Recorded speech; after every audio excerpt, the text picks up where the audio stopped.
Welcome to Smart Kids. Subscribe my channel for more upcoming lesson videos. Hello dear student. We are going to learn lesson number 3.4 The Brook in English Bal Bharti textbook in class 7. So let's begin our poem. बच्चों Brooke का मतलब क्या होता है? हम किसको बोलते हैं? झरना और नदी जहाँ से पानी बहता है. So let's begin our poem. I come from haunt of coot and hunt. I make sudden sally.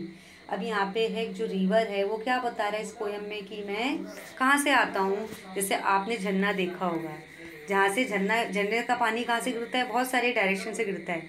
मतलब मैं कहाँ से आता हूँ? जहाँ पे आपने बड़ी बड़ी रिवर्स देखी होगी, जहाँ पे बहुत सारे बड़े बड़े बर्ड्स रहते हैं.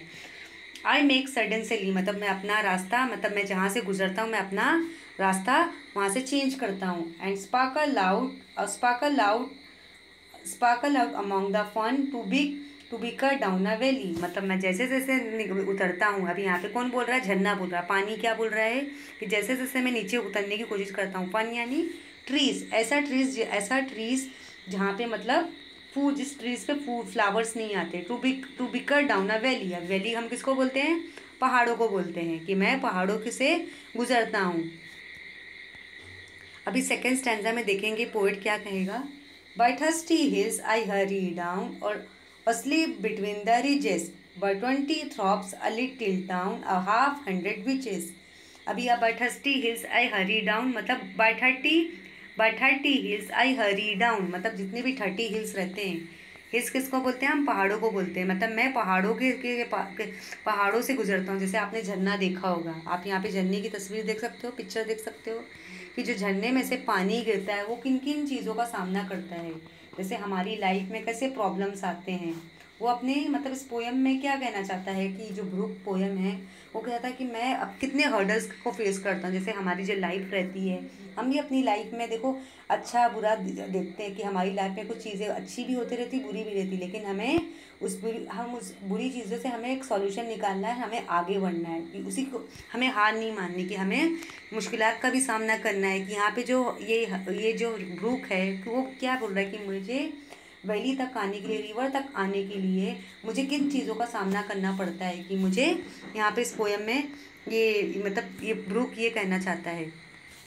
By 30 hills I hurry down or sleep between the ridges. अब यहाँ पे क्या बोल रहा है कि मैं 30 हिल्स को मतलब मैं 30 हिल्स के से गुजरता हूँ. मैं 30 पहाड़ों के बीच में था कि मुझे ब्रिजेस भी पार करने और स्लीप में से गुजरता हूँ. By 20 thorps a little town and half 100 villages. मतलब मैं और 20 thorps किसको बोलते हैं? जो छोटे छोटे विलेजेस होते हैं गाँव में, आपने देखे होंगे. देखो गांव के पास से देखो एक झरना भी होता है. वो देखो तो ये झरना क्या बोल रहा है? मुझे छोटे छोटे टाउनों से भी गुजरता हूँ, जहाँ पे मेरे आसपास क्या हो, छोटे छोटे गाँव से मैं गुजरता हूँ. Apart and half 100 bridges. किसको बोलेंगे? जैसे आपने देखा होगा जैसे रोड की ब्रिजेस कैसे होती है, मैं हाफ ब्रिजेस का सामना करता हूँ, मैं वहीं से मैं गुजरता हूँ. Till last my Philip's farm I flow to join the brimming river. For man may come and may go but I go on for ever. अभी यहाँ पे क्या बोला? लास्ट में मैं फिलिप्स क्या है? एक फार्म का नाम है. जैसे एक कोई खेती होती है उसका नाम दिया रहता है, तो यहाँ पे फिलिप्स किसका? एक फार्म का नाम है, एक खेती का नाम है. कि मैं वहाँ की खेती से मैं गुजरता हूँ, वहाँ से फिलिप होता हूँ कि मुझे कौन सी ब्रीमिंग रिवर को मुझे ज्वाइन करनी है. ब्रीमिंग एक रिवर का नाम इसमें दिया है कि मुझे ब्रीमिंग रिवर को ज्वाइन करनी है. For man may come and man may go. क्योंकि जो इंसान है वो दुनिया में आते हैं जाते हैं, लेकिन मैं but I go on for ever. लेकिन मैं हमेशा बहते रहता हूँ, मैं हमेशा अलग अलग रास्ते में जाता हूँ. कि आप यहाँ पे देख सकते हो कैसा झरने में से पानी निकलता. देखो किन किन चीज़ों का सामना करता है. कि अगर पानी बहता तो पानी बहने का एक डायरेक्शन सीधा नहीं होता है. कि वो पानी बहने का जो डायरेक्शन होता है कि वो हर तरह से चेंज होते रहता है, बदलते रहता है.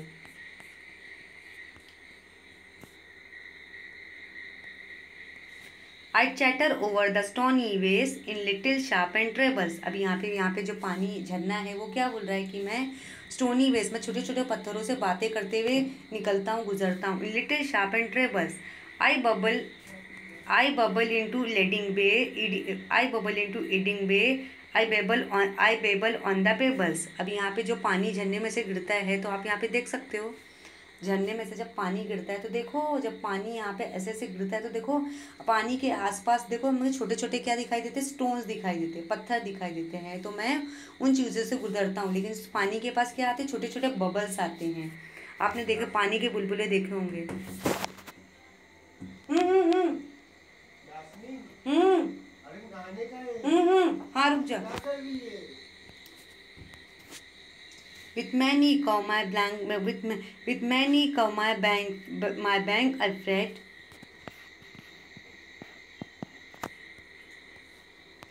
With many cow my banks are I fret by many fields and fallow and many fairy foreland set with willow weed and mallow.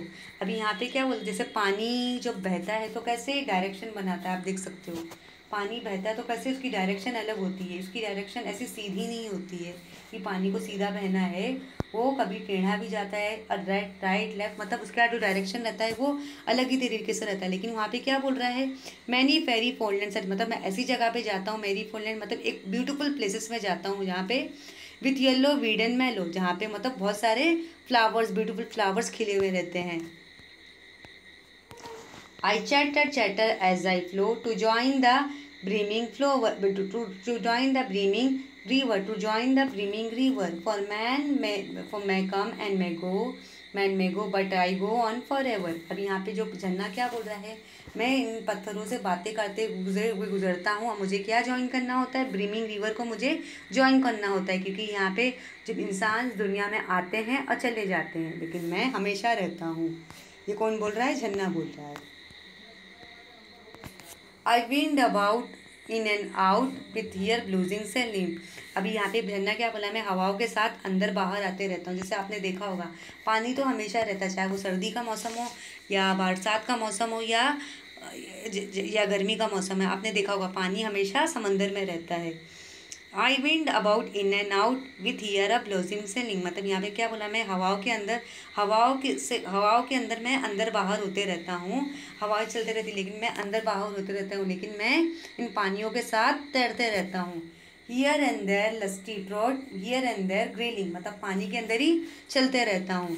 Here and there a foamy flake up upon me as I travel, जैसे आपने देखा होगा समंदर में, नदी में देखा होगा, देखो पानी जब चलते रहता है, बहुत तेज़ रफ्तार में चलते रहता है, देखो एक फॉर्म बन जाता है। जैसे आपने अपने जब आप नहाते होंगे या अपना फेस वॉश करते होंगे, देखो जो सोप के कैसे बुलबुले हो जाते हैं, एक फॉर्म हो जाता है, एक फेस बन जाता है। तो यहाँ पे क्या बोल रहा है, जब मैं पानी के अंदर चलते रहता हूँ तो एक फॉर्म बन जाता है, एक फेना बन जाता है। With many silvery water break about the golden gravel, मतलब मेरे जो समंदर में क्या बन जाता है, एक फॉर्म बन जाता है जो सिल्वर कलर का रहता है, और ऊपर से क्या दिखता रहता है, गोल्डन ग्रेवल दिखता रहता है। जैसे आपने देखा होगा जब सनसेट होते रहता है, तो सूरज की रोशनी किस में पड़ती है, पानी पे पड़ती है। तो उस टाइम क्या होता है, उस दौरान हमारे जो पानी का कलर कैसा हो जाता है, गोल्डन हो जाता है, कि हमें ऐसा लगता है कि हमारा पानी सुनहरा कलर का हो गया, गोल्डन हो गया। कि आपने देखा होगा ये सीन, आपने देखा होगा इवनिंग में जब आप बीच वगैरह देखे होंगे या झील वगैरह पे गए होंगे, तो देखो सब सनसेट होते रहता है, तो हमारा जो पानी का कलर रहता है, नदी पानी समंदर का कलर रहता है, समंदर का कलर कैसा हो जाता है, सिल्वर से क्या हो जाता है, गोल्डन कलर में कन्वर्ट हो जाता है। कि हमें ऐसा लगता है कि उसकी सूरज की रोशनी कहाँ पे पड़ रही है, पानी पे पड़ रही है। इससे हमें पानी का कलर क्या लग रहा है, गोल्डन लग रहा है, गोल्डन नज़र आ रहा है। I draw them all along and flow to join the brimming river. For man may come and man may go, but I go on forever. अब यहाँ पे क्या बोल रहा है कि मुझे तो इन चीज़ों का सामना करना ही रहता, कि मुझे बहना है और मुझे ब्रीमिंग रिवर को ज्वाइन करना है, क्योंकि यहाँ पे इंसान दुनिया में आते हैं और चले जाते हैं, लेकिन मैं हमेशा रहने वाला हूँ। I slide and slide, I gloom and glance among my skimming swallows. अब यहाँ पे क्या बोल रहा है कि मैं स्लिप भी होता हूँ, स्लाइड भी होता हूँ, ग्लूम भी होता हूँ, यहाँ वहाँ देखते भी रहता हूँ। among my skimming swallow I make the night sunbeam dance against my sandy shallow. अब यहाँ पे क्या बोल रहा है कि मैं यहाँ गिरते भी रहता हूँ, फिसलते रहता हूँ, यहाँ वहाँ देखते रहता हूँ, अब सबसे बातें भी करते रहता हूँ कि सनलाइट की रोशनी कहाँ पे पड़ती है, मुझ पे पड़ती है, मेरे झरने पे, मेरे अब यहाँ पे झरना बोल रहा है कि मुझ पर पड़ती, जिससे हमारा जो रहता है, हमारा जो सिल्वर कलर का पानी जो नज़र आने लगता है, वो जब सनसेट होते रहता है तो हमारा पानी का कलर क्या बन जाता है, गोल्डन बन जाता है सन की बीम से। अगेंस्ट माई सैंडी स्लोलस, जैसे आपने झरने के पास आपने रेत भी देखी होगी, मतलब सूरज की रोशनी किस पे पड़ती है, नाचते हुए हमारी रेत पे पड़ती है। I murmur under moon and star in brambly wilderness, मतलब मैं चांद और तारे के नीचे क्या हो जाता हूँ, मुरमुर होने हो जाता हूँ। In a brambly wilderness I linger my shiningly bars I loiter round my cresses, मतलब मैं ऐसे फिसलते फिसलते मतलब यहाँ पे मतलब आ जाता हूँ, नीचे की तरफ आ जाता हूँ। Out again I curve and flow to joining the beaming river, for man may come man may go but I go on forever, मतलब मुझे कैसा, जब मुझे नीचे बहना रहता है तो मुझे एक कर्व शेप लेना रहता है, क्योंकि मुझे बीमिंग रिवर को जॉइन करना रहता है, क्योंकि इंसान दुनिया में आते हैं और चले जाते हैं, लेकिन मैं हमेशा रहने वाला हूँ। कि आपने इस पोयम में देखा कि जो ब्रूक है वो क्या बता रहा है कि मुझे, जैसे आप लोग इंसान हैं, इंसान जैसे दुनिया में बहुत सारी चीज़ों का सामना करता है, अच्छा भी देखता बुरा भी देखता अपनी लाइफ में, लेकिन उसे अपनी लाइफ में मुश्किल टाइम पे, बैड टाइम में उसे सॉल्यूशन निकालना होता है, उसे आगे बढ़ना होता है, क्योंकि इसे अपने मुश्किल वक्त में अपने आप को गिव अप नहीं देना है, हमें उस परेशानी का सामना करना है। कि आपने देखा ब्रूक पे क्या होते हैं, बहुत सारे बड़े बड़े बर्ड्स होते हैं। आपने देखा एक ब्रूक को मतलब पहाड़ों से आने के लिए, नीचे उतरने के लिए उसे कितनी फेसों का सामना करना होता है। उसे मतलब ऑन द वे में से क्या दिखाई देते हैं, फिशेस भी दिखाई देते, स्टोन्स भी दिखाई देते, और ट्रीज भी दिखाई देते हैं, बर्ड्स भी दिखाई देते हैं, आपने देखा। और यहाँ पे जो हैं और ट्रीज भी दिखाई देते हैं। इस पोएम के राइटर कौन है हमारे, हम देखेंगे। From the brook by Alfred Lord Tennyson, मतलब by Alfred from the brook by Alfred Lord Tennyson. उन्होंने बहुत अच्छी पोएम लिखी है। So shall we read this poem one more time, so let's read.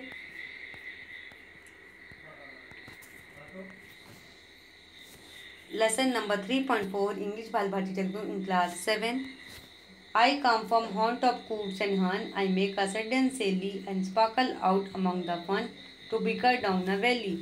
By 30 hills I hurry down or sleep between the ridges. By 20 throps a little town and half 100 bridges. Till last by Philip's farm I flow to join the brimming river. For man may come, man may go, but I go on forever. I chatter over stony way in little sharp and trebles. I bubble into aiding bay, I babble into fables. With many a cow my banks I fret. By many field and fallow, many fairy fold and set with yellow weed and mallow. I chatter as I flow to joining the beaming river. For man may come, man may go, but I go on forever. I wind about in and out with here losing slamming, and here and there a lusty trot, here and there a grayling. Here and there a foamy flag upon me as I travel, with many silvery water big above the golden travel. And row them all along and flow to joining the brimming river. For man may come, man may go, but I go on forever. Asleep I slide, I glue my glance among my screaming swallow. I make the netted sunbeam dance against my sandy shallow. I murmur under moon and star in bamboo wilderness. I linger my shining bar, I loiter round my chalices. And out again I curve and flow to joining the brimming river. For man may come and man may go, but I go on forever. From the book and by Alfred Lord Tennyson. Haunt का मतलब क्या होता है, a place that one visit often where one spend a lot of time. अब इस haunt का मतलब क्या होता है, ऐसी जगह जहाँ पे हमें बहुत ज़्यादा टाइम बिताना है। कूट एंड हन आर बोथ वाटर बर्ड, हन stand for the common European hero. कूट एंड फन का मतलब होता है कि ऐसे बड़े बड़े बर्ड्स जो पानी के अंदर रहते हैं। सैली यानी क्विक जर्नी, एक सफ़र। जैसे यहाँ पे एक झरने ने अपनी स्टोरी बताई है। बिकर यानी रन नॉइसली, मतलब तेजी, अब शोर मचाते हुए भागना। थॉप यानी old English word for village, मतलब एक छोटा सा गांव जो इंग्लिश वर्ड में इस्तेमाल किया जाता है। Sharp and trebles musical sound, मतलब जब पानी, देखो पानी जब निकलता है या पानी आता है तो देखो पानी का आपको साउंड ज़रूर नज़र आता होगा। फ्रेट यानी वियर आउट नो, मतलब पहनना, किसी चीज़ को पहन के बाहर आना। फेरी फॉरलैंड का मतलब क्या था? Here is refer to science scenic place that look and interest to fairy land, मतलब जहाँ पे ऐसी जगह जो परियों की जैसी लगती है, बहुत ही यहाँ पे परियाँ रहती है, ब्यूटीफुल। मेलो प्लांट विथ पर्पल फ्लावर, मतलब ऐसा प्लांट जिस प्लांट पे पर्पल कलर के फ्लावर आते हैं। ग्रिलिंग यानी fresh water fish with long fin, मतलब ऐसे फ्रेश वाटर, ऐसा साफ पानी जहाँ की जिसकी फिशेस, जिसके फिन्स कैसे होते हैं, बड़े बड़े होते हैं। Skimming swallow that touch in brook lightly and quickly as they fly over it, मतलब ऐसे ब्रुक जैसे पानी तेज़ी से बहता है। कि आपने देखा कि इस पोयम में कैसे ब्रुक ने अपना सफ़र बताई कि मेरा सफ़र कैसा इतना आसान नहीं है, मुझे भी बहुत सारी मुश्किलों का सामना करना होता है, जैसे इंसान को फेस करना होता है। तो children, I hope you all enjoy this rhyme very well. Thank you.